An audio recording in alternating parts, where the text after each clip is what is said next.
ফলস্টাফের চোখে মানুষদের কার্যকলাপ অনুষ্ঠানে স্বাগতম, যেখানে আমি মানুষদের অদ্ভুত কার্যকলাপ বিশ্লেষণ করি। শুরু করার আগে জেনে নিন কিছু জরুরি শব্দ। Want.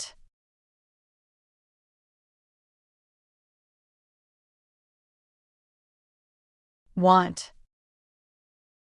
Cherries. Welcome. After. আমি ফলস্টাফ, এবং আজ আমি আডি পেতে দুজন মানুষের ফল কেনা নিয়ে কথা শুনে ফেলেছি। Welcome, good afternoon. Good afternoon. I want a bag of strawberries, please. Good afternoon. I want a bag of strawberries, please.